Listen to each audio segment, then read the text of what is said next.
A very warm welcome. You're joining us here at Hyde Park on Other Derana 24, and tonight we examine the rising tensions of the Indian Ocean region just days after US military attack on an Iranian warship sunk the warship using submarines, and this has become a new situation, dynamics changing and concerns raising about the security of the Indian Ocean region, particularly India, Sri Lanka and our part of the world.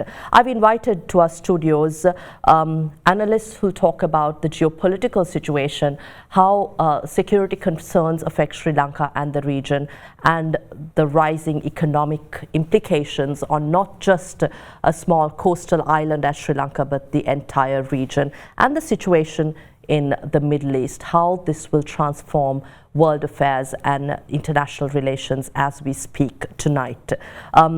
Let me warmly welcome international security analyst Dr. Harinda Vidanage, who's joining us tonight to discuss how the situation will affect Sri Lanka's international situation and also Sri Lanka's relations with top countries, with the power dynamics shifting as we speak. I've also invited economist Talal Rafi, who will be talking about the economic implications on Sri Lanka as well as the world. With the Middle East situation and the tensions escalating, what this means for Sri Lanka as we depend on external remittances and investments from the Middle East region.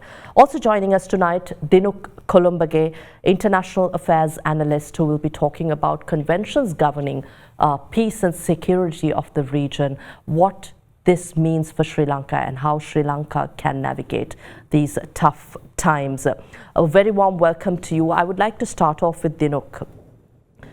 With the most recent incident, America's War Secretary said that this was the first time since World War that a submarine was used to sink a military ship, or at all since the World War. And this happens just some 20 to 40 or 50 nautical miles outside Sri Lanka's waters, just outside southern Sri Lanka, the Galle hub.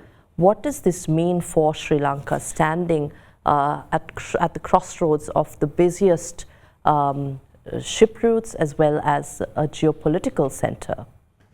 Well, as you rightly said, the Secretary drew attention to the fact that this is the first time since World War II that an American submarine has sunk a ship. What he failed to mention is also this is the first time since World War II that maritime operations such as this have been carried out in the Indian Ocean. Sri Lanka has now been pulled into a fairly unique situation. Since the middle of the 20th century, we have been following the laws of neutrality. We have followed the non-aligned movement. And when this conflict broke out, the Sri Lankan government made their stance clear that they are going to remain neutral. However, by America's actions, they have sunk this vessel within Sri Lanka's exclusive economic zone, which means that the war has been brought to our doorstep. Now, Sri Lanka sits in a strategic location, not just on shipping lines, but in terms of also UN declarations. 1971, Sri Lanka tabled the motion to declare the Indian Ocean the zone of peace. It was picked up and it was supported, and since then the Indian Ocean has been known as a zone of peace. Now by that it means that big power rivalry should not be allowed to encroach upon the ocean. Military operations cannot take place. Military bases should not be established in the region, and certainly warfare cannot take place.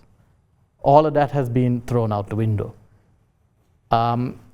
And this is something that is a serious concern, and something that Sri Lanka, as the country that tabled this motion, has the responsibility now to voice its opinion over this. Because this attack by America on an Iranian vessel is a violation of this declaration that was adopted by the UN in 1971. Furthermore, the onus is not just on Sri Lanka. The onus is also on India to voice their concerns, and particularly for two reasons. One, In 2016, during the Gore Dialogue, India's National Security Advisor Ajit Doval drew attention to the Indian Ocean Zone of Peace Declaration and stressed the need to adhere to it. His belief was that that is the only way that the region can become prosperous. Secondly, India has taken upon itself the role of net security provider. Now, this attack has happened within the backyard of India as well. So Indian security services are also going to certainly be concerned about this, that a submarine entered the waters, it sunk a foreign vessel, and has since disappeared. So questions will be raised by India as well. Did they know about it? If not, was there a lapse in their security apparatus? And if so, did they share the intelligence with Sri Lanka? Sri Lanka, India, and Maldives are part of the Colombo Security Conclave, a global a regional maritime body which is involved in ensuring security and intelligence sharing. So by the very definition of that body, we should have been informed by the Indians if India was aware of it. So there's a lot of questions right now and a lot of uncertainty that has fallen on Sri Lanka.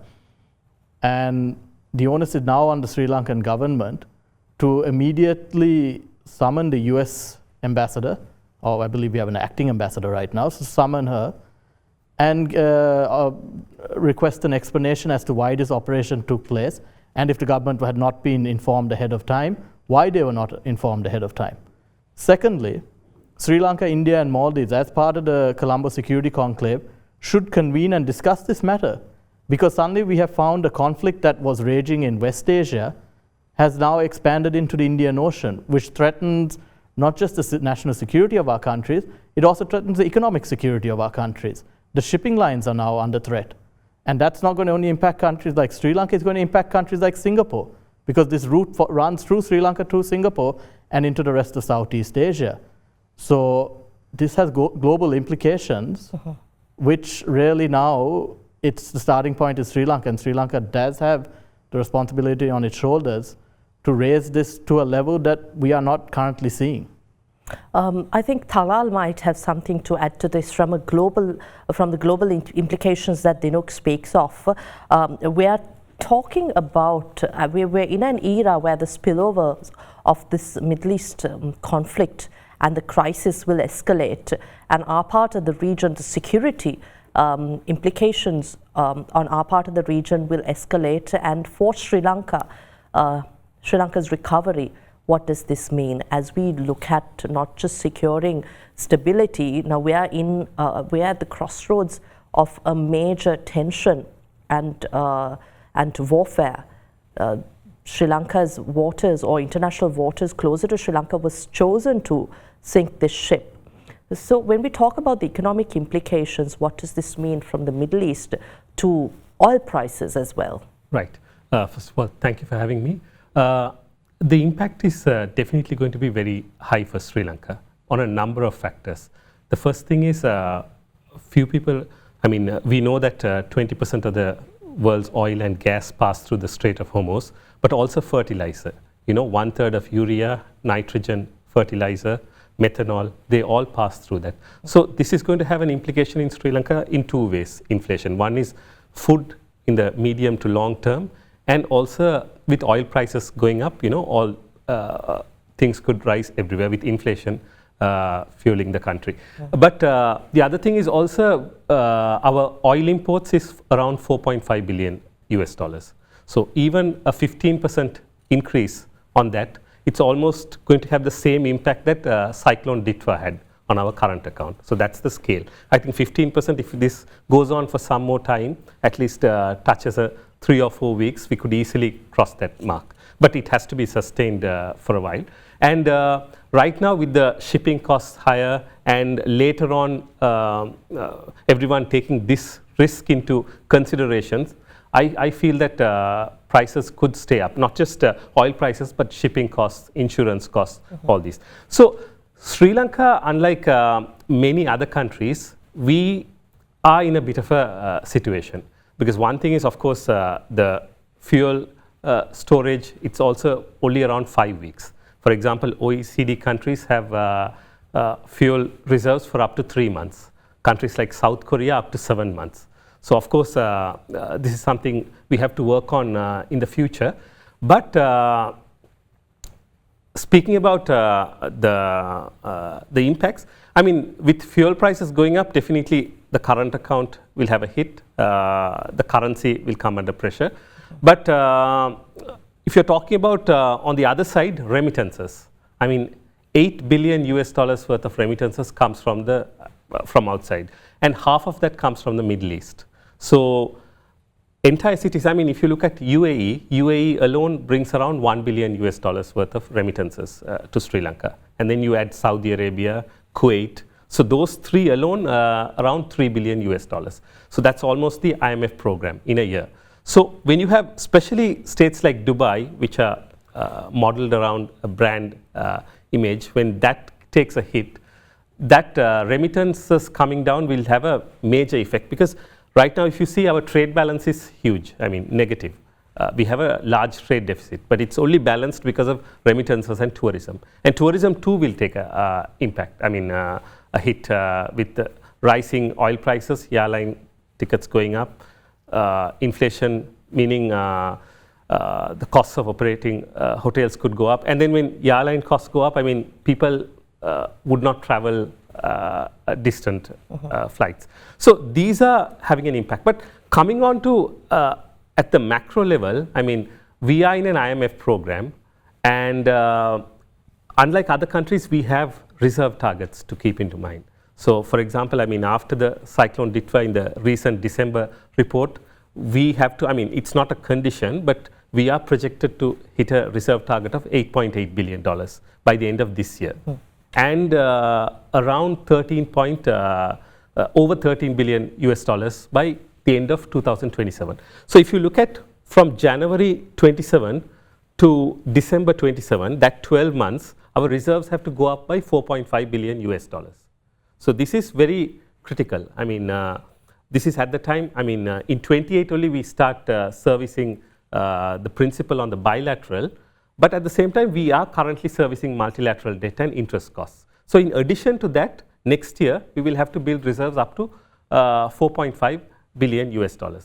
And one of the things that's in the IMF program is that Sri Lanka is expected to issue a international sovereign bond of $1.5 billion in 27, and another one of $1.5 billion in 2028. So in all this, reserve accumulation is a key factor, and in order to issue the bonds, in order to get our targets, we also need to get our sovereign credit ratings up. So the current Middle East crisis makes that very complicated, because now when you exports come down, obviously when there's a major impact and the US and European markets take a hit. I mean, I heard that gas prices have gone up in the EU region.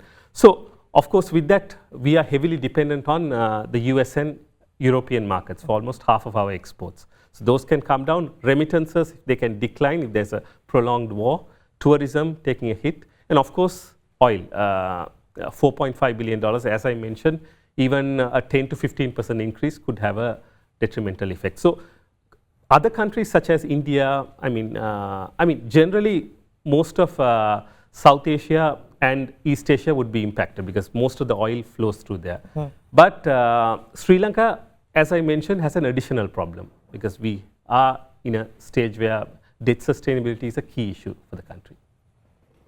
I think this is a grave situation, but Dr. Harinda Vidanage, strategic analysis is very important at this stage. I think you may also recall you've been talking about this in the past, but today is strategic neutrality possible for a country as Sri Lanka? We've been talking about peace in the Indian Ocean region and not being entangled in power rivalries of superpowers, but this has now come to our doorstep, as you say. Yeah, I think one of the major challenges in articulating a strategic posture has been sometimes we tend to be trapped in a 20th century mentality always. But the problem is the global reality has shifted so much in this century, in the 21st century, and it has never been consistent in the last couple of decades. And the inconsistencies there are various reasons for that, because I think it's the global power dynamics, architectures have significantly changed. Political aspirations of countries have changed. When we entered the 21st century, still it was kind of, there was this ethos, liberal ethos, where the more privileged countries thought of contributing to global causes such as protecting the environment, development assistance, sustainable development, the sustainable development goals that we all worked on. So these are what we call global governance initiatives. What we are witnessing now in the last 5 to 10 years is a total erosion of these liberal principles and the return of what we call, the primacy of national interests. So all countries have started, the idea of an America first is a prime expression of national interest above everything. So there is this argument that I think these countries have to think of their own interests, and countries are functioning more and more in their interests. So that doesn't mean we have to shift away from values and norms, but it also means we have to be very conscious of what our national interests are and how we are going to work with that in this kind of a world where unprecedented volatility has returned, right? I mean, if you look at the global context now, even we are talking about the Middle East or West Asia, but today, and since yesterday, Cuba has been without power. There's a significant political onslaught on, there's a political crisis going on in Central and South America. For the last few weeks, the Afghans and the Pakistanis had been at open war. There has been an intense, the warfare has broken out in many front lines in Ukraine and Russia, right? So it seems that the world is entering, people are trying to frame it as a third world war. I don't think it's the third world war. I mean, because we cannot draw a parallel between World War II and this, but certainly it's a world of war, a world at war, but with so many different interests, so many different parties. So that is affecting how a small state like Sri Lanka has to calibrate its strategic awareness, consciousness. And the fact that I think for last 5 to 10 years, all of us who are representing the strategic community in this country has been saying about the growing insecurity in the Indian Ocean. When I say growing insecurity, it means the securitization and then militarization, and now the weaponization of our ocean systems. So a prime example was the sinking of Iris Dena yesterday, and so as from a strategic perspective, our initiative is not to take a side. Our initiative is to look at how this is going to impact Sri Lanka and what we are going to do about it. I think that is why Dinouk was talking about what should Sri Lanka at least come out with, right? But and also the point here is now, okay, how are we going to now think of our security, our strategic priorities? So I think our strategic priority is somewhat linked to one of the major strategic priorities of Sri Lanka should be energy security. Talal spoke about it from an economic term, but in the context of larger security apparatus, energy security. How is Sri Lanka's energy security going to be safeguarded? Because if a prolonged crisis of energy security takes place, it affects political security. It affects what we call a serial destabilization of Sri Lanka's political economic structures. So how are we going to address that? What are our priorities there? How are we going to to manage the economic planning? How are we going to look at securing the energy? How are we going? When I say energy security, it is the security of the power and energy. Those are the heart. That is the bedrock of a country's growth, prosperity, stability, and everything.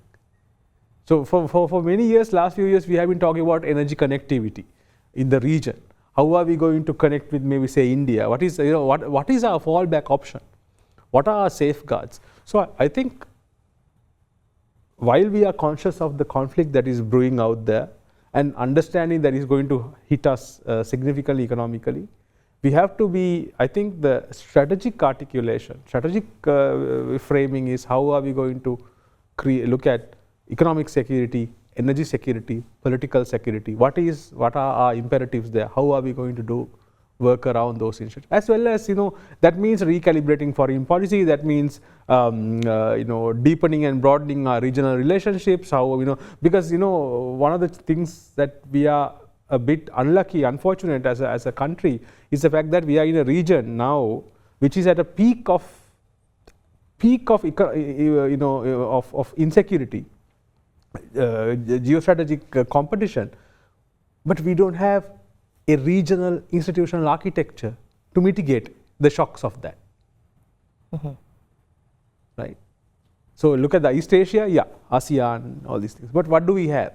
So that means Sri Lanka has to make policy decisions about its relationships with the regional powers, especially, for example, India-Sri Lanka relations. So I think I'll rest it there because I just want to open up some of the larger issues that we have to confront and probably engage more in a focused manner as we move along in the discussion. Certainly. We wish to talk about India-Sri Lanka, especially India's role here. Is India's silence at this stage a matter to discuss, or is this strategic? But Dinouk, I'd like to maybe point out something that Harinda mentioned about, about certain commentaries made about whether this is a global war or not. But history has taught us that there have been regional confrontations that led to major rivalries and power shifts and global wars. But at the same time, here we're talking about Iranian and US naval war and how these confrontations are escalating. What does it take for China, Russia here, as we talk about this dynamic, to be involved?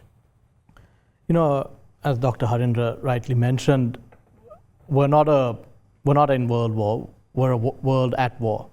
A lot of these conflicts are regional conflicts, and the important thing there has been that those conflicts have remained in their regions. If we take the conflict in Ukraine, Russia invaded Ukraine, and the conflict has remained confined within Eastern Europe and especially within the borders of Ukraine. It has not enveloped to a great extent the rest of Europe, and it has not spread across into Asia. Similarly, right now the ongoing conflict between Pakistan and Afghanistan has remained between those two countries. The issues in Latin America and South America are also confined to those regions. What America has done by launching this war on Iran and then sinking the Iris Dena on Wednesday, was that they have expanded the theater of war. They have taken it from West Asia and spread it out across into the Indian Ocean. Now, you ask what China and Russia will do. I think the best thing that China and Russia can do is remain in their part of the world. They can speak out and urge, as they do, that all sides respect the rules of engagement, respect the international law, respect the UN Charter, but any active involvement on their part does threaten to see a further expansion and a further spread of this war that has already been unnecessarily extended beyond the original borders.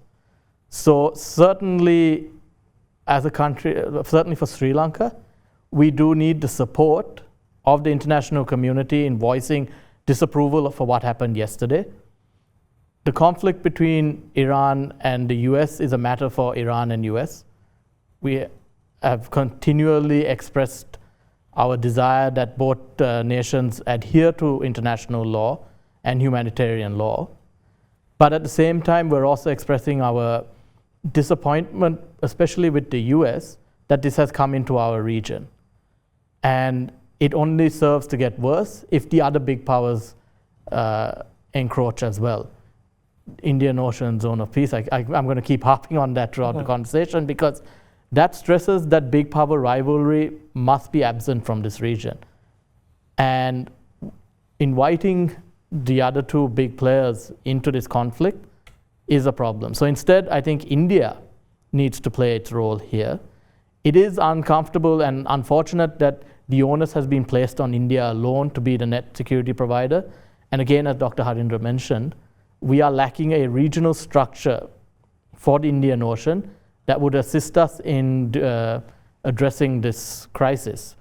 And I mean, there's plenty to be said about the necessity for the Indian Ocean Rim Association to be formalized to a great extent, but I think that's a conversation for another day.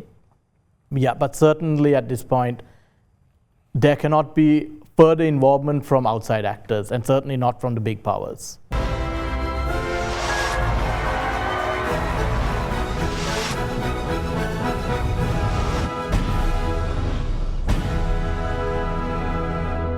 We were talking about pressures from the international community. You spoke about policy positioning, but could Sri Lanka really face pressure from these rivalries?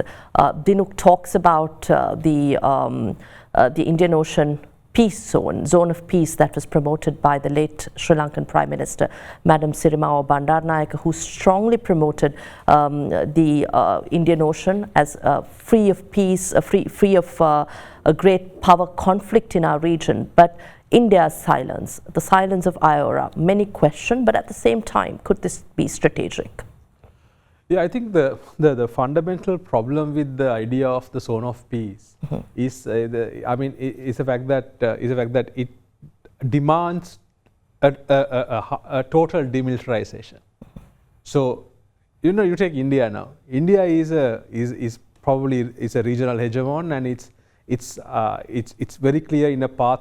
India claims that it is seeking a sovereign autonomy, and it is a kind of it's a power in itself. So if you are a rising power, what do you mean by a rising power? It's not just the economic dispensation; it is the ability to project power.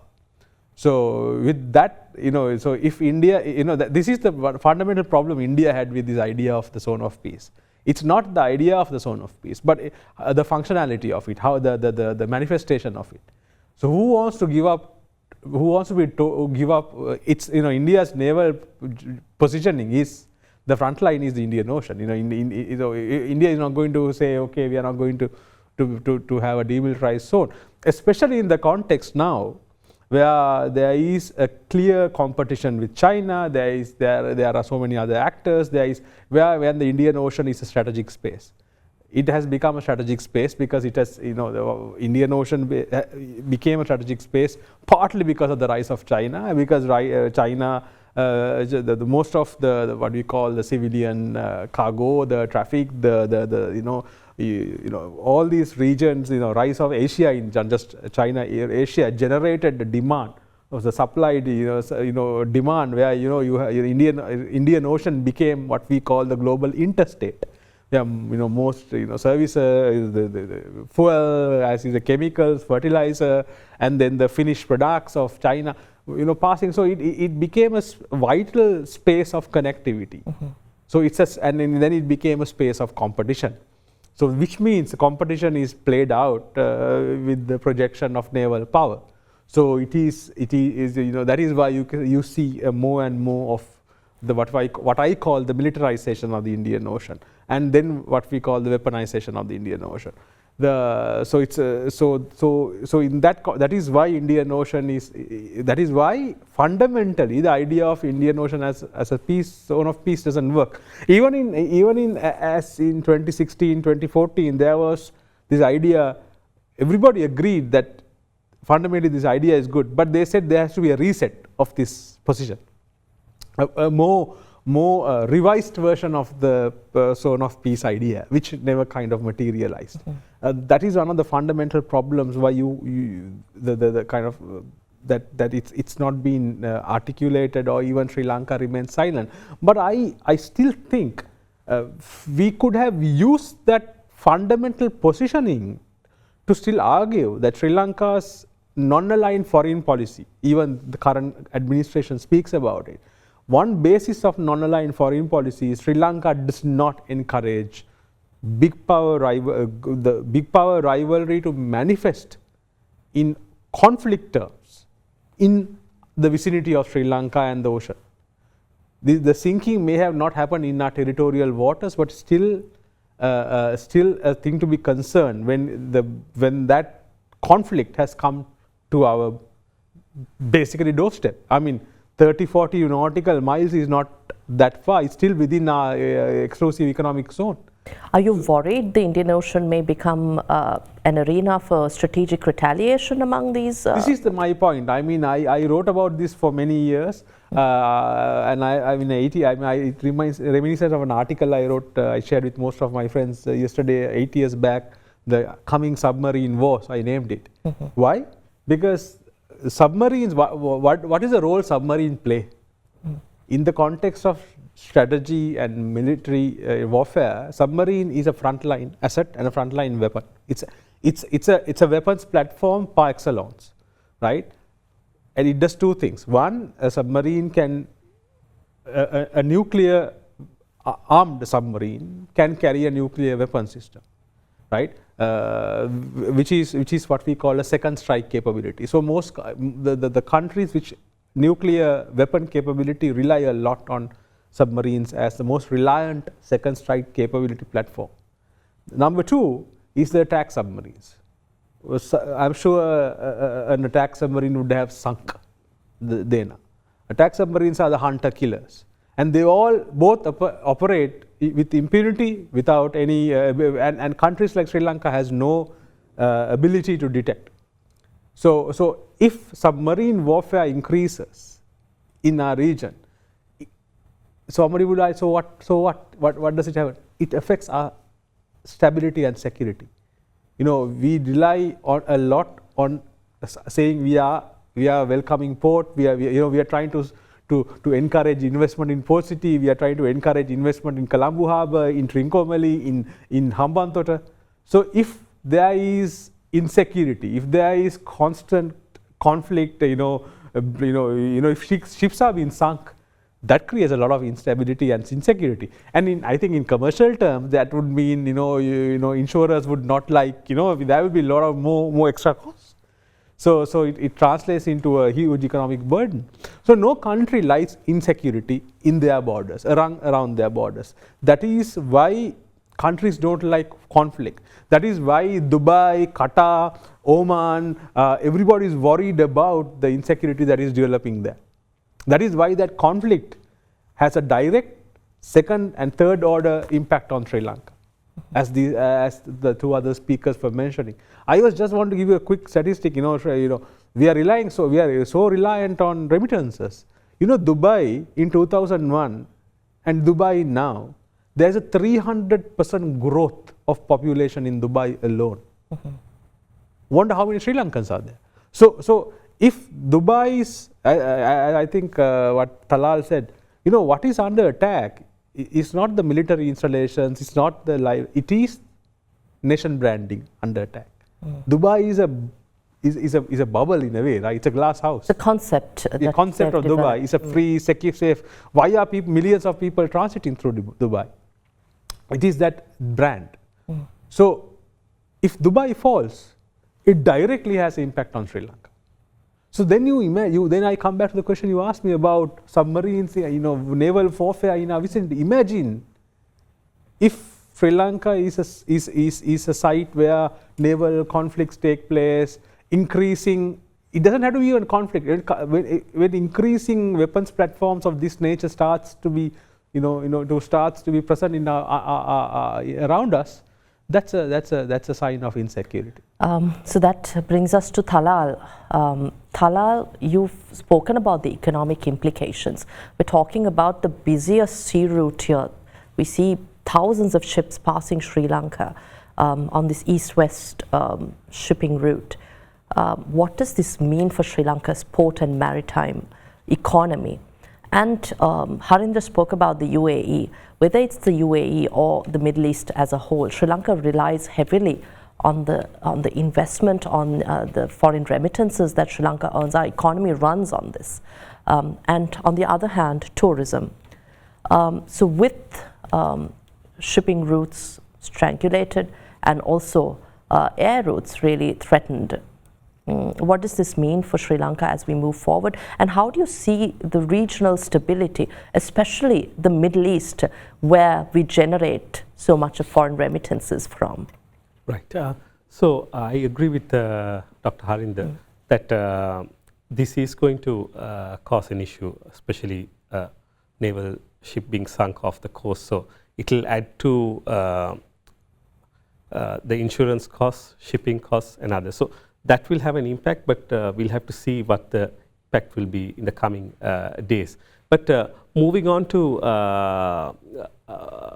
the impact of this on the Middle East, so that is going to have a very drastic effect, because number one thing is, oil comes from there, gas, fertilizer, so food is going to get affected, and flights, and as we mentioned, remittances, a very large portion. Without that, half of it, half of the remittances, $4 billion US coming from the Middle East, Sri Lanka is going to be in a very dire situation. So the impact of this crisis on the global economy, you can see one thing is already European gas prices gone up. They are requesting Ukraine to allow Russian oil to come in. So that is going to have an impact on that front. And the other way it makes an impact is if gas prices, fuel prices go up in the US and inflation goes up there, the Federal Reserve could be forced to hike up interest rates. And as we know, when the US Federal Reserve increases interest rates, that means developing countries mostly have to hike up interest rates. Otherwise, capital flows out of the country. So that could see central banks around the world increasing rates. Of course, due to the Fed increasing rates, but at the same time, high oil prices, high fertilizer prices, gas prices is going to fuel inflation everywhere around the world. So that is an impact. But before I come to the Middle East, the bigger impact will also be on East Asia, because countries like Japan, China may be secure with oil from Russia, but countries like Japan, South Korea, East Asia, India, they're all prone because a large amount of oil comes to the Strait of Hormuz. So the longer this takes, the higher the impact. And we are also at a critical time when we need to increase our exports. And how do we do that? In an environment where it's we are coming out of a thing where due to Trump tariffs, there is a sort of every country wants to reduce imports and increase exports, because the whole world was running on the fact that the US was able to take on $1 trillion deficit, over $1 trillion. And with that slowing down, and of course, the other factor to be noticed is China. China, even the IMF managing director said last month that China is, of course, struggling to switch away from a consumption-based, towards a consumption-based economy. Its growth is still driven by exports. And for a huge economy like China, which is like 20% of the global GDP, it's not sustainable for it to keep relying on exports. Where is it going to find the markets, especially with the US trying to cut the deficit? So that is a concern. But lastly, coming on to the Middle East, the image of Dubai, that is going to have an effect. Unlike other countries, like Qatar or Kuwait, Saudi Arabia, Dubai does not have oil. So its entire economy is based on the image that it's safe and it's open for investments. So once that factor comes in, it's going to play a role. And if you noticed, according to the last a UN report, the largest amount of investments is going into data centers. About 20% of global investments is going into data centers. And UAE was trying to position itself as a center for data storage. And what does that require? Security above anything else, a safe environment. And Dubai was perfectly positioned as a security environment, the UAE.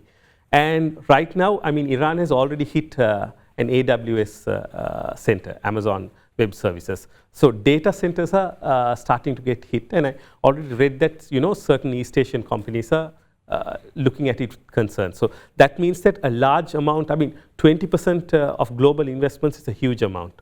So that sort of an investment not going into UAE and other regions will have an impact on their economy. And of course, when this whole security issue comes in and tourism declines in that area, that's going to lead to another downfall in the GCC countries. And last of all, Iran, I don't know how long this will go on, they've started hitting oil refineries and others. So when these impacts come in, there could be a lot of downsizing, economic slowdown in that region. So that could basically see remittances coming down and a large number of people coming back into Sri Lanka. So these are some of the ramifications, especially from the crisis in a broader context. Right. I'm told we don't have much time, so I'll leave this as a closing question to all of you, the three panelists, maybe a minute or two maximum. What should Sri Lanka's position be now? I mean, if this continues to be a headache for India, the region, and if this is going to have severe implications on our region, what should be our diplomatic and security initiatives? I think immediately the government needs to make a comment on this. We are still to hear any comment regarding this bombing of this Iranian vessel. Sri Lanka is reliant on maintaining a modicum of security for the shipping routes. Now, if the country is unable to speak out when a vessel has been sunk in our exclusive economic zone, it is certainly going to have an impact on the confidence of other ship vessels coming through our waters. So we have to speak up. We need to demand some sort of action be taken to ensure that the shipping routes in along the region are protected. I think that's first and foremost. Secondly, we need to work with India on this matter. India's silence on this is also concerning. We need to work with them, and as they are the net security providers, we need to come to some sort of strategy as to how going forward we can ensure that any further escalation in the conflict between the US and Iran does not encroach upon the Indian Ocean, which will require then an open dialogue by the Sri Lankan authorities along with the Indian authorities. And I mean, thankfully Sri Lanka has a strong relationship with both the US and Iran, so we need to open the dialogues with them as well. At the end of the day, this conflict does not involve us, and it should not have been brought to our doorstep. Right. Talal? Right. For me, as far as the economic security goes, I would emphasize on two things. One, I think Sri Lanka should focus a bit more on the food security side, especially as World Bank and others have said, looking back on the Paddy Lands Act, which forces a large amount of land to be put aside just for making rice, maybe on other products, and also that we can trade in food, be more productive, increasing the exports and reducing the imports over time. The second factor is, of course, energy security. That is more important because Sri Lanka is a country which has excess renewable energy potential, offshore wind energy, solar, hydro. So when you look at it, it's on two things. One is it can reduce our imports if we move towards renewables and away from oil. The second thing is, of course, security.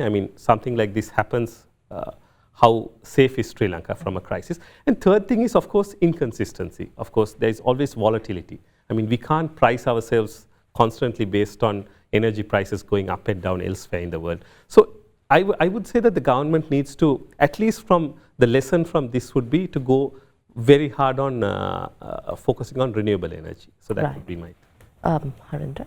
Right.